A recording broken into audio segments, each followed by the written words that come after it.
BJP, Congress और आम आदमी पार्टी दिल्ली चुनाव में किसका क्या दांव पर लगा? बीजेपी के लिए कितना अहम है दिल्ली चुनाव? दिल्ली विधानसभा चुनाव अब अपने पूरे शबाब पर पहुंच चुका है, जहां बीजेपी 27 साल के सियासी वनवास को खत्म करने की कवायद में जुटी हुई है, तो आम आदमी पार्टी अपने कब्जे को बनाए रखने के लिए पूरा जी जान लगा रखा है। दरअसल बीजेपी और आम आदमी पार्टी की सीधी लड़ाई को कांग्रेस त्रिकोणीय बनाने की हर संभव कोशिश में है।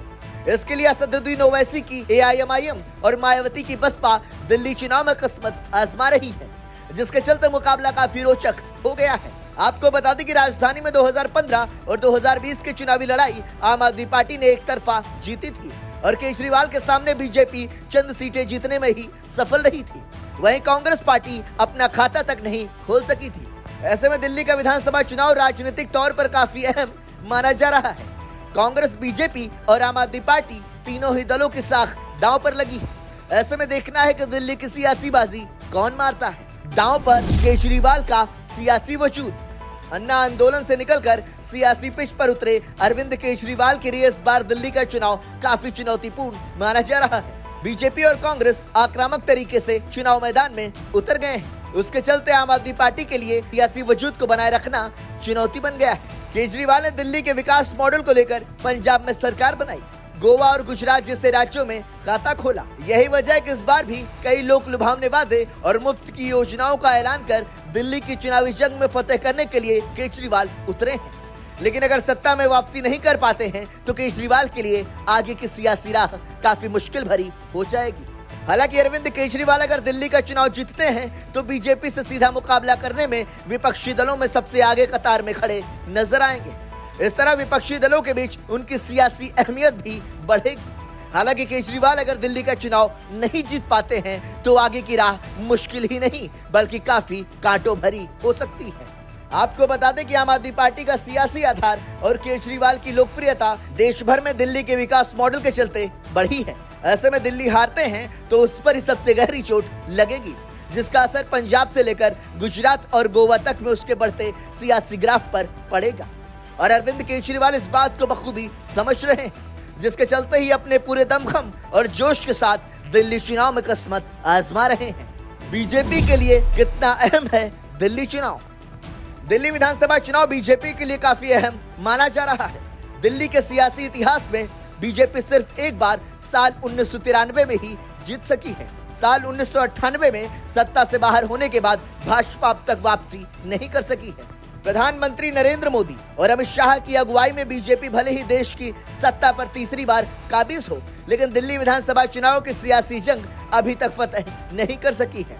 आपको बता दें कि पार्टी 27 सालों से दिल्ली में सत्ता का वनवास झेल रही है। दरअसल मोदी शाह की केंद्रीय राजनीति में आने के बाद से 2 बार दिल्ली विधानसभा चुनाव हो चुके हैं। दोनों ही बार बीजेपी को करारी शिकस्त खानी पड़ी है। साल 2015 में बीजेपी सिर्फ 3 सीटें और 2020 में महज 7 सीटें जीतने में सफल रही थी। इस तरह केजरीवाल के सामने बीजेपी पस्त नजर आई थी। ऐसे में अगर तीसरी बार भी बीजेपी दिल्ली चुनाव नहीं जीत पाती है तो उसके लिए दिल्ली की राह फिर से मुश्किल भरी हो जाएगी, क्योंकि पार्टी ने अपने तमाम दिग्गज नेताओं को चुनावी रण में उतार रखा है। दिल्ली में कई दिग्गजों की साख दांव पर। बीजेपी ने दिल्ली कांग्रेस के पूर्व अध्यक्ष अरविंदर सिंह लवली और आम आदमी पार्टी के पूर्व मंत्री राजकुमार चौहान, कैलाश गहलोत, राजकुमार आनंद और तजिंदर सिंह मारवाह जैसे कई हाई प्रोफाइल नाम शामिल हैं। आपको बता दें कि ये सभी हाल ही में पार्टी में शामिल हुए हैं। इसके अलावा बीजेपी ने दक्षिणी दिल्ली से पूर्व सांसद रमेश बिधूड़ी भी कालकाजी सीट से आतिशी के खिलाफ चुनावी मैदान में उतरे हैं, तो केजरीवाल के खिलाफ पूर्व सांसद प्रवेश वर्मा को नई दिल्ली सीट से चुनाव लड़ाया गया है।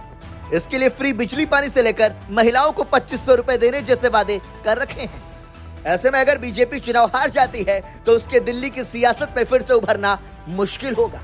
क्या दिल्ली में अपना वजूद बचा पाएगी कांग्रेस? कांग्रेस के लिए दिल्ली विधानसभा का चुनाव सियासी वजूद को बचाए रखने का है। साल 2015 और 2020 के चुनाव में कांग्रेस दिल्ली में अपना खाता तक नहीं खोल सकी थी। इस बार कांग्रेस अपना खाता खोलने के साथ साथ दिल्ली में खिसके हुए अपने सियासी आधार को वापस पाने की जंग लड़ रही है। इसीलिए कांग्रेस ने अपने तमाम दिग्गज नेताओं को दिल्ली के चुनावी मैदान में उतार रखा है। कांग्रेस ने पूर्व सांसद संदीप दीक्षित को नई दिल्ली सीट पर केजरीवाल के खिलाफ तो अलका लांबा को कालकाजी सीट पर आतिशी के खिलाफ उतारा है। इसके अलावा भी कई सीटों पर कांग्रेस ने अपने तमाम नेताओं पर दांव खेला है। आपको बता दें कि दिल्ली में कांग्रेस का वोट शेयर एक समय 45% से भी ऊपर हुआ करता था, लेकिन मौजूदा समय में वोट शेयर गिरकर 4% तक ही रह गया है। इतना ही नहीं, दिल्ली में कांग्रेस का सियासी आधार रहे मुस्लिम, दलित, पंजाबी, ब्राह्मण और सिख वोट अब आम आदमी पार्टी का कोर वोट बैंक बन चुका है। इसलिए कांग्रेस ने आम आदमी पार्टी और केजरीवाल के खिलाफ आक्रामक तेवर अपना रखा है। साथ ही कांग्रेस आम आदमी पार्टी और बीजेपी को एक ही सिक्के के दो पहलू बता रही है। पीएम मोदी और केजरीवाल को कांग्रेस दलित, ओबीसी और मुस्लिम विरोधी कटघरे में खड़ी करने में जुटी है। इससे समझा जा सकता है कि आखिर कांग्रेस के लिए दिल्ली का चुनाव कितना अहम है। ब्यूरो रिपोर्ट, संदेश वाहक।